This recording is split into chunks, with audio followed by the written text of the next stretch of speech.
Voici le désormais centre des opérations d'approvisionnement d'Abidjan Sud en eau potable. Bonois compte 11 forages sur ce site de Kientchébé, un espace de 200 hectares aménagé comme celui de cette forage à Ono, localité d'Alépé, selon les plus grandes normes d'hydraulique. Ces forages-là doivent être, pour leur exploitation optimum, au moins distants de 300 mètres. Nous allons pomper tous ces forages-là en même temps, mais le pompage ne va pas avoir d'action entre chaque forage. Ensuite, les 200 hectares dont nous parlons permettent vraiment de sécuriser et de protéger notre nappe. Objectif, fournir pendant des siècles de l'eau de qualité. L'idée se concrétise dans cette station destinée à traiter 80 000 mètres cubes d'eau par jour, comprenant 4 unités, 2 réservoirs de 5 000 mètres cubes l'un et un magasin de stockage de produits, tous interconnectés aux 18 forages. Depuis cette chambre de télédétection, l'usine reçoit l'eau des 2 champs captants.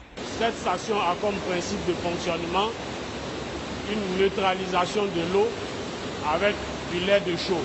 Et nous avons pour la désinfection de l'hypochlorite, disons de l'eau de Javel, qui nous arrive à partir de pompes doseuses.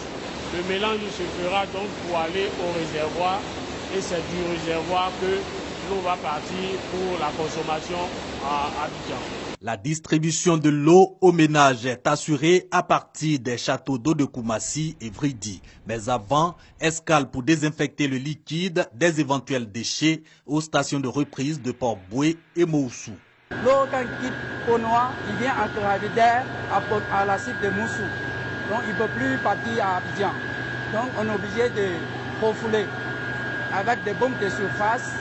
Au total, une première phase du projet d'adduction d'eau potable d'Abidjan à partir de Bonois, assortie de plusieurs ouvrages. 2 champs captants, une station de traitement d'eau, 2 stations de reprise, 2 châteaux d'eau réhabilités, 83 km de canalisation, 8 logements d'astreinte pour un coût global de 50 milliards de francs CFA.